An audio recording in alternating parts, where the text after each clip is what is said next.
bueno, pues claro, es un libro de arqueología que tiene viajes, pero que también tiene mucha poesía.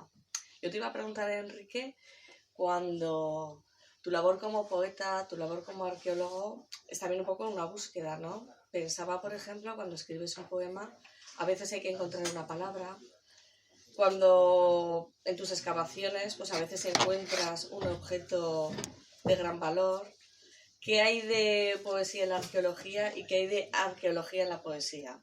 Bueno, ahí te dejo con la pregunta. Espero que paséis una buena velada, que disfrutéis. Bueno, pues muchas gracias. A ver, yo el libro lo he leído 2 veces. Lo leí en original hace exactamente agosto, creo que agosto 21, si no me falla la memoria. Sí. Y lo leí un poco con mentalidad de censor, ¿eh?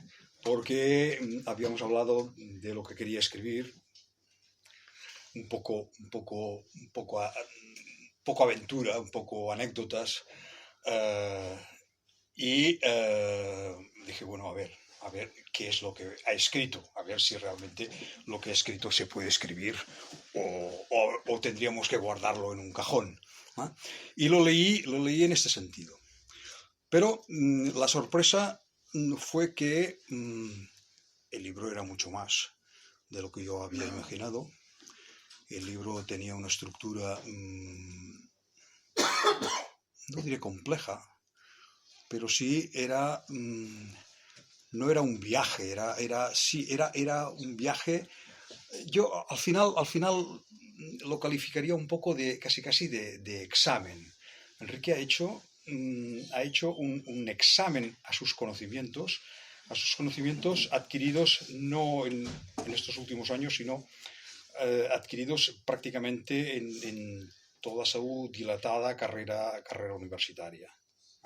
Es decir, el libro se convierte en esto, prácticamente en un examen, en demostrarse a sí mismo un conocimiento. Pero un conocimiento, y aquí yo tendría que cortar casi y hacer lo que en las novelas de televisión o en las series de televisión se hace el making of al final, pues yo tendría que hacerlo un poco al principio, ¿no? Es decir, antes de hablar del libro tendría que hablar un poco de qué es lo que lleva al libro, ¿no? Es decir, y evidentemente, claro, y él lo explica al principio, bueno, hay una especie de conjunción astrológica que hace que en 2005 salga una oportunidad de hacer una expedición arqueológica a Uzbekistán, hacia Asia Central, que evidentemente Asia Central era como, para mí y supongo que para mucha gente, era como una especie de agujero negro, ¿no? ¿Dónde está Asia Central? ¿Eh? Todos estos países que acaban en tan, ¿dónde están? Y afortunadamente y desgraciadamente, para referenciarlo, la única manera que había era decir, bueno, hoy estamos en la frontera sur de Uzbekistán con Afganistán. ¿Eh? Y entonces la gente se sitúa, bueno, pues desgraciadamente por los acontecimientos de los últimos, bueno, desde la guerra, desde la entrada de Rusia, de la URSS en el 78, 79. Ya no 79. ¿Eh? Sí, el 79. Y a partir de este momento, cuando aparece en televisión, pues todo el mundo más o menos se sitúa por el plano, etcétera, etcétera.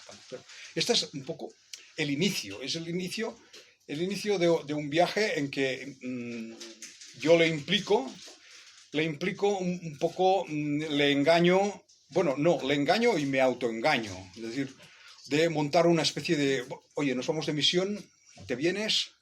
Oye, en plan aventura, ¿y dónde vamos? ¿Y qué vamos a hacer? Pues no lo sé aún, ¿qué vamos a hacer? Me he comprometido a una serie de cosas que al final no hice nada de lo que me había comprometido, porque cuando llegué allí empecé a reflexionar y ver lo que realmente, y ver en plural lo que teníamos que hacer y no lo que habíamos hablado, lo que yo habría hablado una noche del 2005 en París, después de más de una botella de vodka. Y aquí se inicia un viaje. Se inicia un viaje a un país que desconocemos, a una sociedad que desconocemos, una cultura que nos la imaginamos, pero hay que estar allí para vivirla y para entenderla.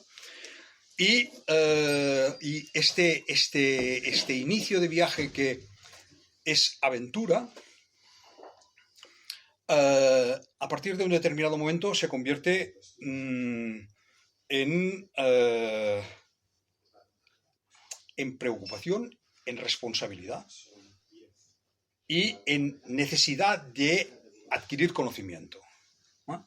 Y entonces, digamos, salen los arqueólogos investigadores, ¿no? Es decir, el viaje se inicia un poco de aventura, con la mochila a cuestas, pero entramos en una realidad, nos interesamos por aquella realidad, nos damos cuenta de nuestra absoluta ignorancia, ¿eh?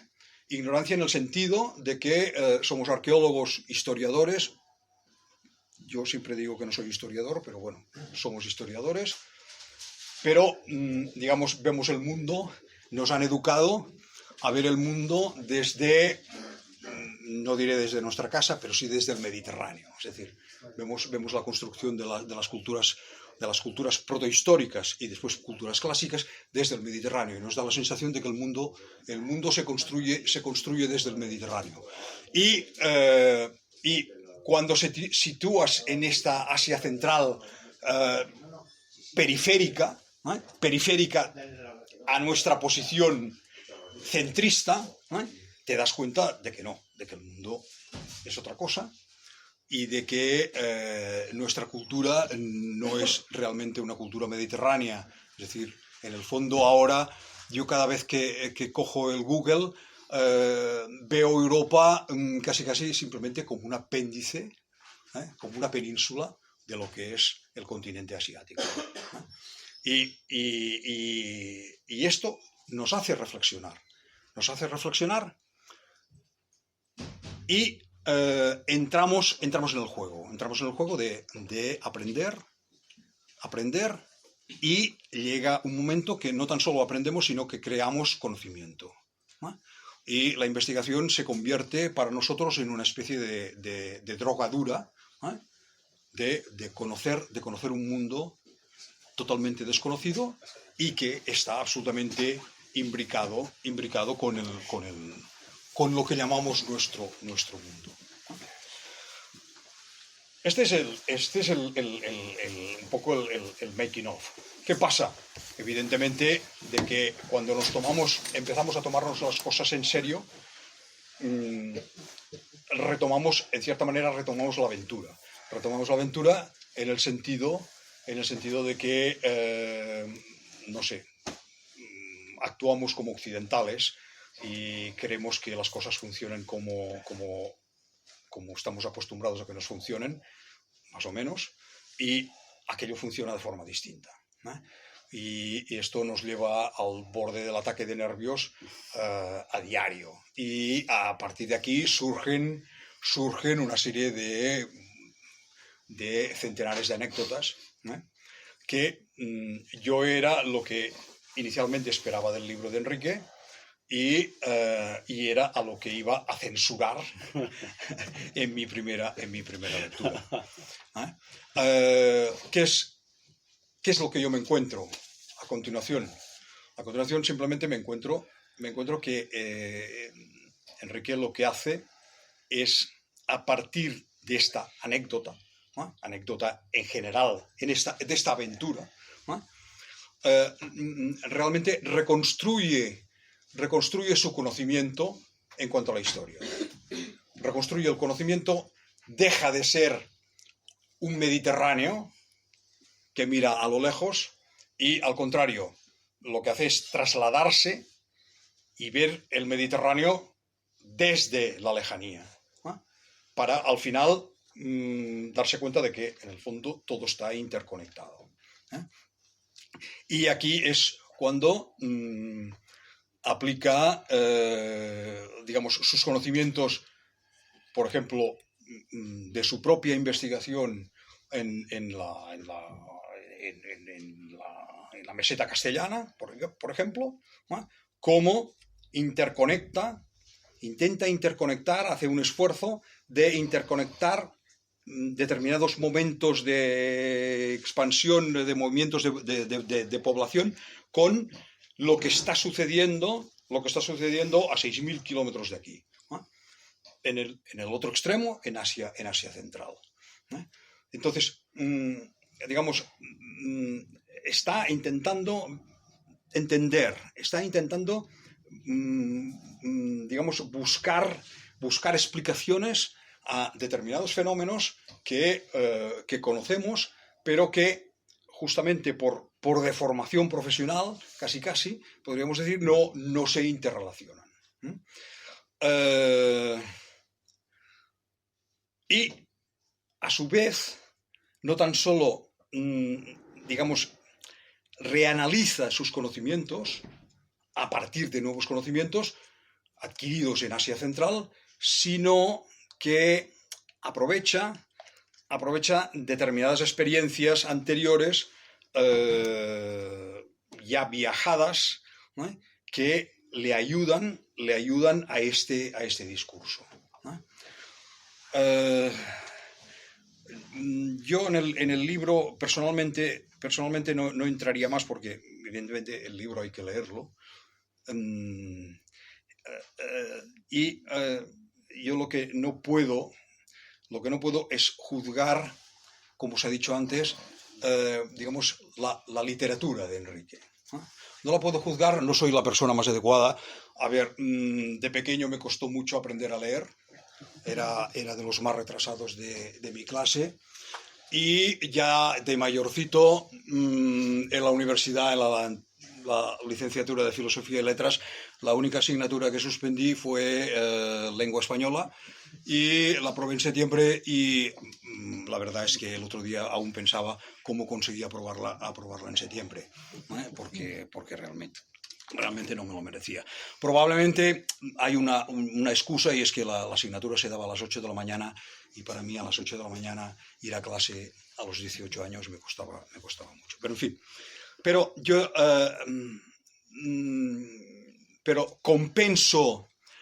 quizás compenso esta digamos, falta de capacidad para valorar la literatura de Enrique, digamos, a partir de lo que llaman los filósofos la inteligencia emocional, ¿eh?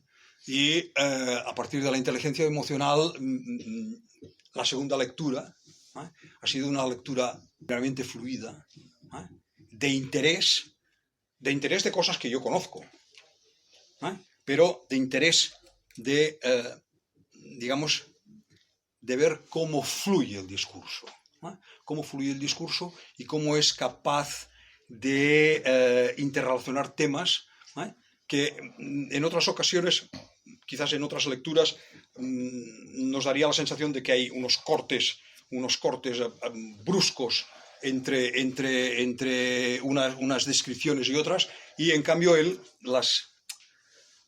le fluyen, ¿eh? El discurso es un discurso absolutamente homogéneo, muy bien estructurado, y realmente, repito, para una persona que no es un gran lector, pues le es fácil. Le es fácil. Por tanto, entiendo desde mi ignorancia que si yo soy capaz de entrar en el libro y dejarme atraer por la lectura, por una lectura seguida y rápida, es que la cosa debe funcionar. Y no sé si tengo que decir más cosas o ya me quedo. Bueno, podríamos es una invitación a la lectura, esto es un acto de presentación con amigos. Gracias por esto, yo te quería aquí de compañero de aventuras, porque yo quería que contaras lo de cómo empezó esto en el año 2006. ¿Qué quieres que explique más cosas? No, ahora lo leo yo. Entro en detalles. Yo quería lo del año 2006. ¿Quieres entrar en detalles? No, fue una ilusión, la verdad, y ahora se ha convertido Uzbekistán en una parte de nuestra vida que ya prácticamente dices, otra vez me toca ir a Uzbekistán, no sé, así. tampoco está aquí solo Uzbekistán, esto es Asia Central, es una tierra muy grande y es arqueología, pero tampoco es solo arqueología. Algunas personas que aquí quizá hayan leído el libro pues saben que aquí hay arqueología, hay historia, hay cultura. Yo siempre pienso que voy a intentar, siempre que es mi segunda presentación, también iba a decir, siempre que hago una presentación leo, pero no, como es la segunda, así que lo que voy a hacer es, voy a leeros algún trozo y así quizás, yo creo que se coge un poco el espíritu del libro. Tú mismo te vas a hacer un spoiler. Bueno, haré alguna breve lectura. Y es que el protagonista o la protagonista del libro en realidad no somos nosotros.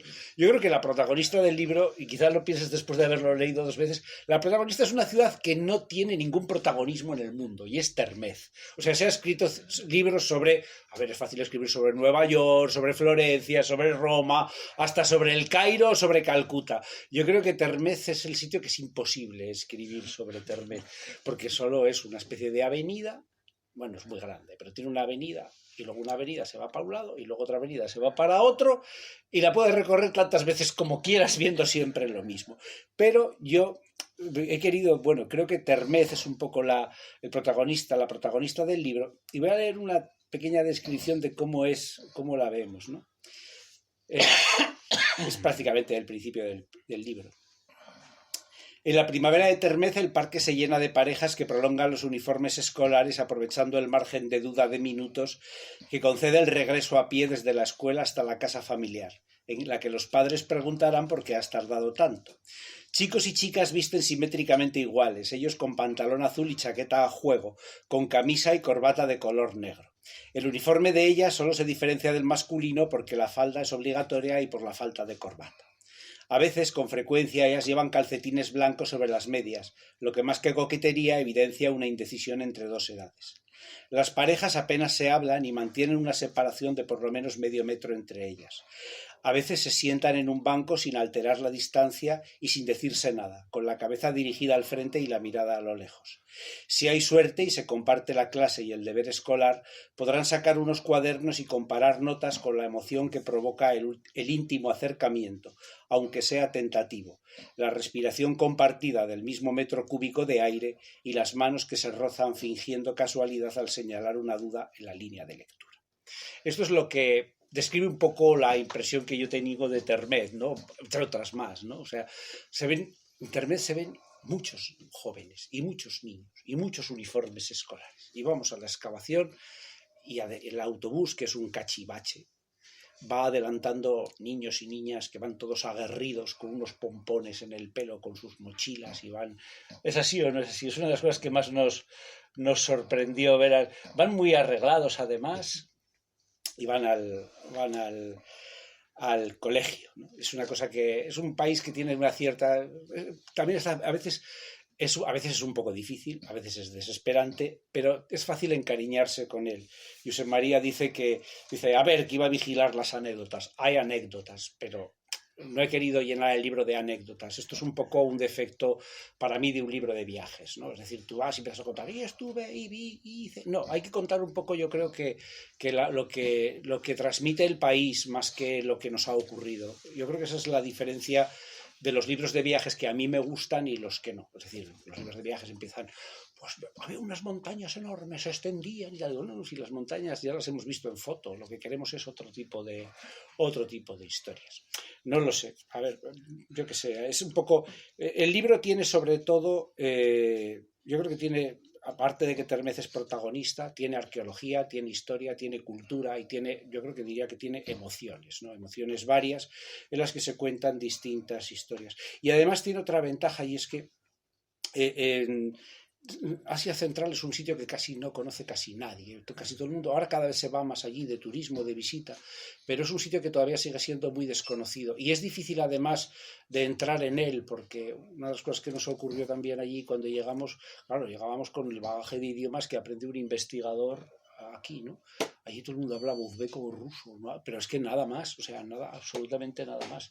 Es un bloqueo de comunicación tan grande y los patrones culturales tampoco son tan diferentes, pero quizá yo creo que sí que son bastante diferentes respecto a lo que uno viaja cuando hace otros viajes exóticos.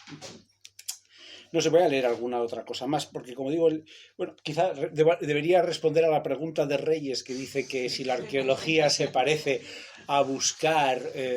bueno, yo diría, lo primero que tengo que decir es que a mí este tipo de escritura, este tipo que es literatura, me ha llegado un poco tarde, porque yo llevo escribiendo mucho tiempo, pero solo literatura científica. Y esa es, bueno, es eficaz, nos gusta, pero es aburrida. No se la recomiendo más que a nadie que le gusta. O sea, pero esto a mí me ha servido para practicar. Y entonces, quizás sabiendo lo que, pues bueno, cómo se escribe de una determinada manera, me ha atrevido. Yo creo que José María decía que de niño no se le daba bien la lengua española.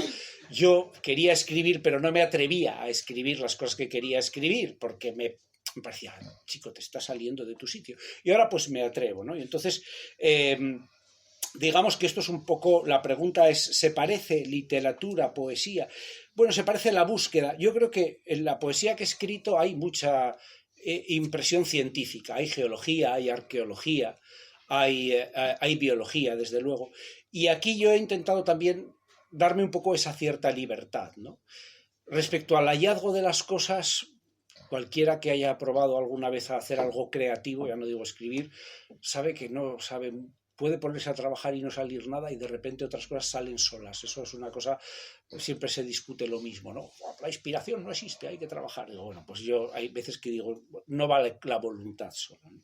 No sé si leer alguna cosa más, a ver si busco alguna que te implique o que te guste. No. A ver, mientras busca, nosotros llegamos allí la primera vez en 2006 y estos países se habían independizado, más que nada los habían dejado tirados allí en el 91.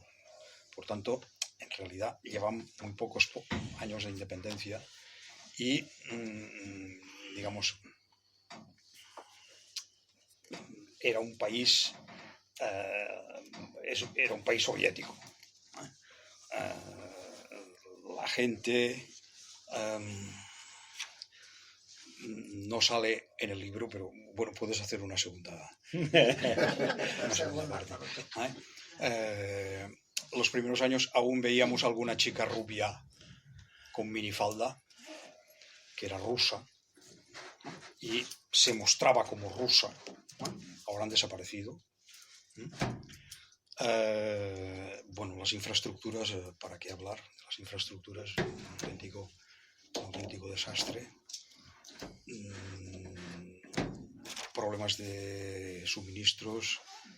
En fin, claro, nosotros pretendíamos ir con tarjeta de crédito, ¿no?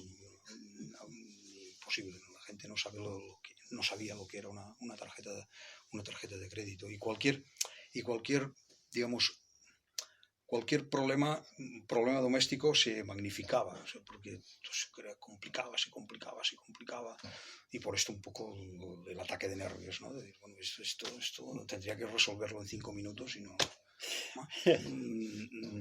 hace mucho tiempo para intentar recuperar, para tener una radial. Bueno, parece que un arqueólogo no necesita una radial. Pues sí, un arqueólogo necesita una radial y yo disfruto con la radial. Además, pues se hace una montaña, a ver dónde encontramos una radial. Y supongo que no sé si está buscando la anécdota de las maderas. No he buscado la anécdota de las maderas, porque eso sí que sería hacer spoiler, porque es una parte. Pero sí quería, contar algunas otras cosas. Tengo una guardada para ti luego, pero esta es de otro sitio. Pero sí quería decir que el libro es un libro de... Yo siempre dicen, ¿qué es este libro? Digo, esto es un libro de aventuras. Y seguro que aquí hay muchos lectoras que se han encontrado en su infancia aquello que a uno le gusta, de decir, una tormenta de arena, una tempestad marina, solos en una isla desierta, no tenemos más que bacalao para sobrevivir. Bueno, pues esto es un libro de aventuras. Y esto, por ejemplo, son libros de... Aquí me gusta...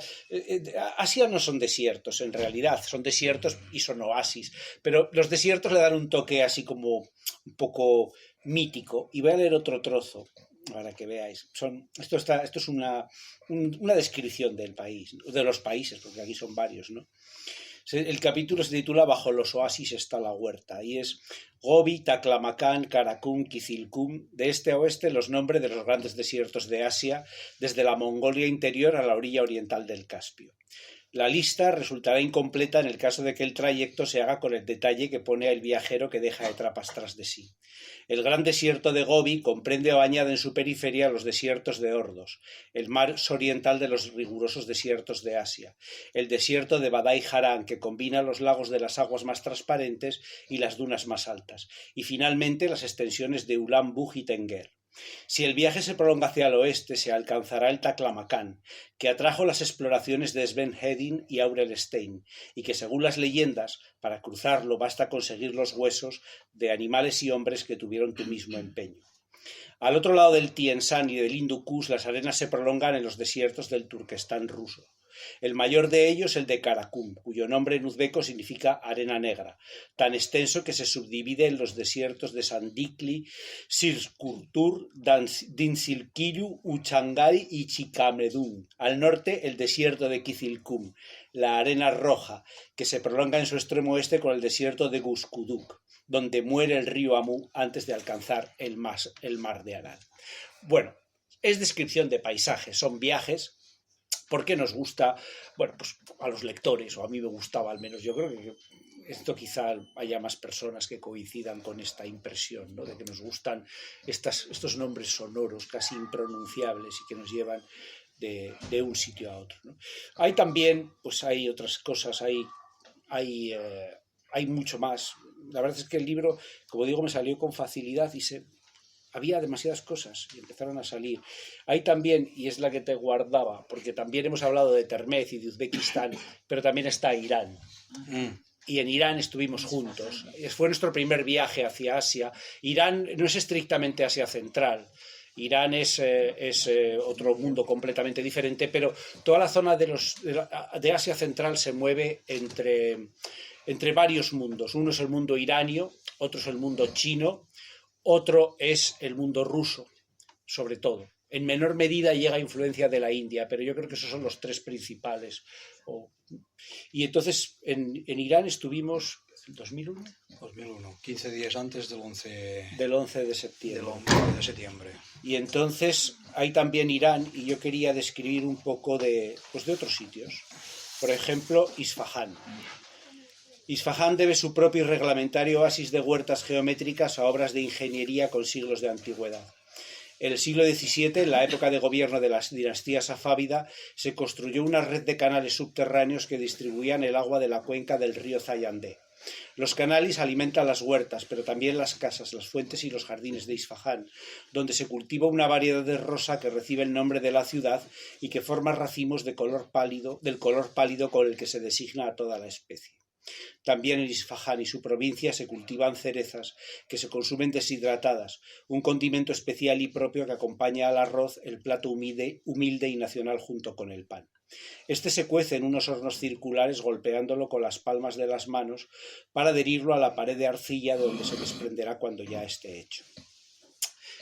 Hay también pues comida, gastronomía y otro tipo de cosas. No sé. Yo simplemente animar a invitar a la lectura. Es una lectura que yo creo que a mí me recompensó escribirlo. Espero que pueda recompensar también al lector. Tenía quizá alguna otra cosa. Quizá por retomar la arqueología, porque también hay arqueología. El libro empieza con arqueología y describe nuestra excavación. El libro empieza así: apenas llevamos una semana en este nuevo sitio, más impuesto que elegido, pues se nos ofreció como opción única y no se contempló alternativa. Ante mí, en semicírculo, se despliega un paisaje casi horizontal y de pocas sorpresas, en el que casi no hay puntos en los que detenerse. En el extremo septentrional, la pequeña colina de Kara Tepe, a su izquierda y al sur, pero directamente ahora frente a mi vista, la elevación dominante de Chinguís Tepe, el que ha sido nuestro campo de trabajo durante 12 años. Más al sur, más a la izquierda, detrás de las murallas de la ciudad baja, los barracones desde los que el ejército uzbeco vigila la frontera afgana. Invisible al fondo del todo, el Amu Daria, que viaja hundido en su lecho de arcilla. varios metros más profundo que la tierra que atraviesa, del todo inservible para los campos que necesitarían sus aguas. Estamos excavando en la gran llanura de arenas que cubren la antigua Termez. A mí Termez siempre me evoca un poco un paisaje, yo no sé cuál te evoca a ti. Cuando piensas en Termez, lo primero que piensas, ¿qué es? Cuando estoy en Termés, cuando estoy excavando en Termés, en Chinguistepe, a mí el punto álgido es a mediodía, cuando se levanta una brisa por la gran masa de agua del río, que provoca una brisa y me recuerda al Mediterráneo. ¡Hala!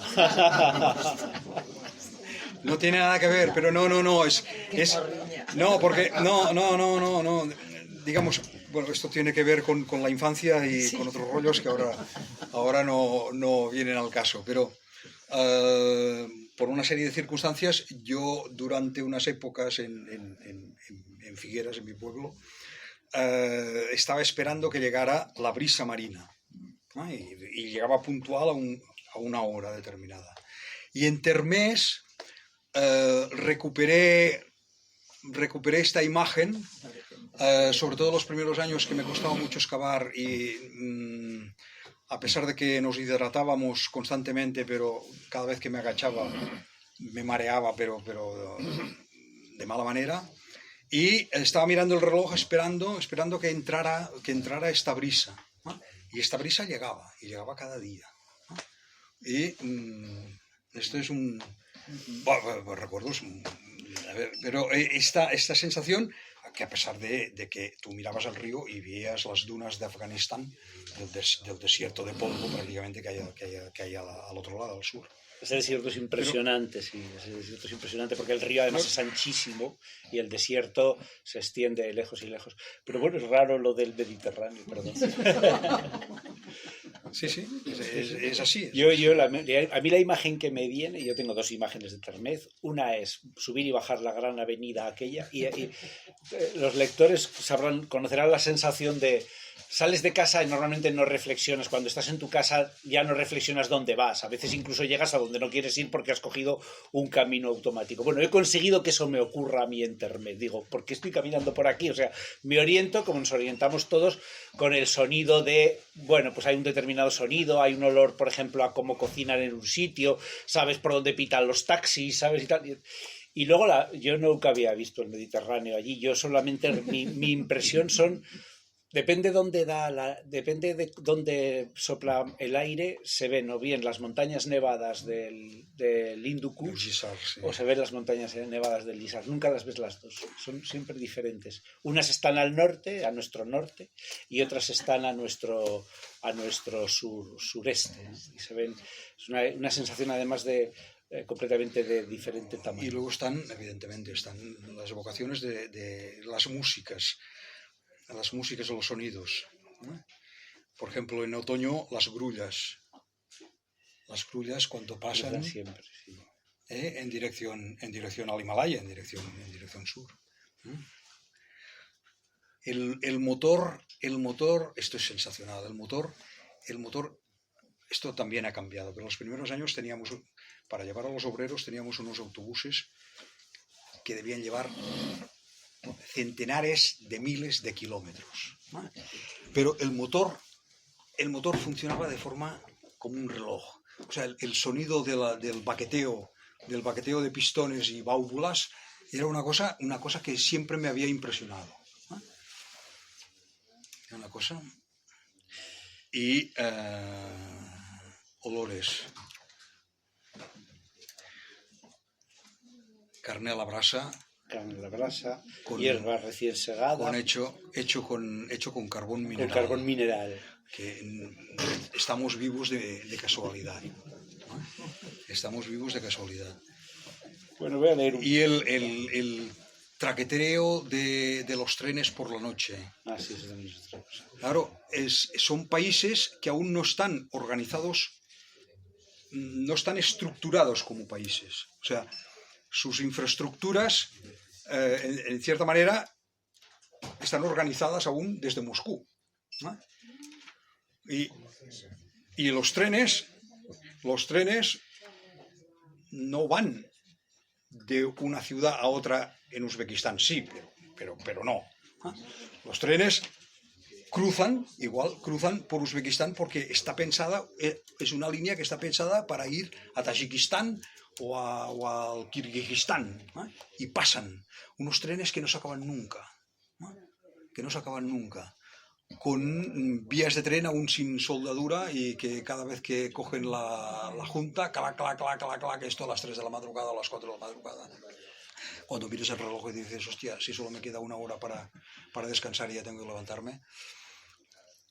Pero hay estos recuerdos, o sea, paisajes, en el fondo paisajes que te los evoca o un olor o un sonido, ¿no? El de las grullas de otoño es fantástico. Bueno, que nos queda como muy poco tiempo. Si algo... Vale. No, solamente ya nos han dicho que terminemos en plazo. No, es que ahora aquí podríamos ir. Una vez que uno empieza, no solamente, si alguien de los que estáis aquí... Sí, yo tengo una. ¿Tú quieres preguntar algo? Yo he echado en falta en todo lo que habéis comentado, habéis hablado de un montón de cosas, a mí el libro me ha encantado, pero no habéis hablado de los personajes que pasan de puntillas, que empatizas y simpatizas con ellos. Y cuando termina el libro, sin hacer spoiler, tienes esa sensación de recoger y de melancolía, de despedirte de la gente. Y para mí eso ha sido un puntazo, un puntazo. Ah, sí. Vale. Voy a coger las palabras de David porque yo ahí no he leído viajes ni arqueología porque no soy arqueólogo y tampoco me gusta viajar. Entonces no me interesaba para nada esa parte. Yo he leído una obra de literatura que está súper bien escrita como tal. Es decir, el autor parte de una cosa en la que es completamente capaz, es decir, la arqueología, porque es arqueólogo y tú lo lees ahí simplemente mirando la solapa del final, pues un arqueólogo tendrá que hablar bien de esto. Entonces parte desde mucho conocimiento de cosas para hacer algo completamente distinto. Y es lo que decía David ahora mismo, los personajes son lo más interesante. El personaje principal, evidentemente, es esa primera persona un poco extraña. Porque si cuando leéis el libro, si no lo habéis hecho ahí, buscar cuántas veces aparecen nosotros y cuántas veces aparece el yo, que creo que son 3. Yo aparece pocas veces. Muy pocas, prácticamente ninguna. Y todo el rato es nosotros, que evidentemente es el equipo arqueológico, todo se ve desde un punto de vista científico, como muy impersonal, como muy matemático, muy científico, pero luego resulta que empiezan a aparecer los personajes, la señora que trae el té, el alfagano que pesca en el río, los soldados de las trincheras, los personajes son de lo mejor. Hay un personaje, yo creo, Enrique, al que no has dejado hablar, que es el Enrique Niño. Por ahí de vez en cuando parece, que escuchadme a mí también, que yo quiero decir algo. Calla. Y de ahí pues, se la puesto la... No, yo creo que al revés, ¿no? Yo creo que realmente, como digo, yo este libro lo describo, para mí son las lecturas de Robinson Crusoe, de las aventuras de la exploración de las fuentes del Nilo, aquellos viajeros que se iban a, pues yo qué sé, yo me acuerdo de las novelas de Sandokan, ¿no? Aquellas que salía la perla de Labuan, la perla de Labuan. Pues es un poco las cosas que estaban ahí, quizás sea ese el que habla, ¿no? Hay una parte que quizá no ha salido aquí de comentada y es, sí que hay personajes, además es curioso porque Asia Central estamos ahí en medio de la nada y de repente aparece como si dijéramos un famoso, o sea, es increíble, pero es así, aparece de vez en cuando algún personaje famoso, no digo, no famoso del gran mundo, pero hay escritores, literatos, embajadores, te cruzas con gente y dices, ¿y este quién es? También luego te cruzas con gente y dices, he conocido un famoso y no sabía que era famoso hasta después, ¿no? Porque eso también, allí, como digo, un poco vamos todos disfrazados de espías, ¿no? ¿Queréis decir alguna cosa o preguntar algo más? Manolo, dime. Donde tú ves el Mediterráneo y yo lo llevo Bujaraloz. Es decir, esos espacios en los que también tienes de repente un viento horroroso son puñeteros monegros. Sí, vale. Mira, ¿ves? Como también he trabajado en Oriente, esa misma sensación la tienes en Palmira, la tienes en encima de la meseta del Golán. Y luego hay una cosa muy curiosa, que ahí se denuncia el espíritu. Lo de hablar de nosotros es porque los arqueólogos, por regla general, son gente modesta y poco protagonista, por lo menos los de antes. Y yo recuerdo cuando empecé a leer, dije, si estos en vez de ir en ese autobús traquetreante con las válvulas clic-clac, creo que funcionan, ¿eh? Pero es como Claro, los viejos, pues, como me los estaba la gracia. Solo como mecánica. como claro. los viejos motores de barco, ¿no? Sí, sí. Me recordaban a las novelas de Francisco Bordes en la versión François Carsac, que aquellos no llegaban en autobús traqueteante, sino que llegaban en la nave espacial, bajaban la escalinata, llegaban al suelo y lo primero que hacían era un sondeo arqueológico para ver qué había ahí. Cuando encontráis la primera cerámica, digo, coño, los prehistoriadores mirando a ver si aquí hay una cultura. No, ahí me ha gustado, me ha divertido. Es muy difícil cuando se escribe de estas cosas el quitarte esa patina que por suerte o por desgracia nos ha impregnado desde muchísimo tiempo. Y entonces, claro, pues imaginas, y nosotros somos una generación poco imaginativa, porque ahora la inmediatez de la información hace que se tengan resultados verdaderos o falsos a los 10 minutos. Nosotros, la palabra hipótesis ya no existe. Ya. Antiguamente existía, ahora lo que se pretende es tener certeza. Entonces es muy bueno encontrarte con un libro en el que todavía pues, puedes mirar al paisaje, el horizonte, el olor de esa comida.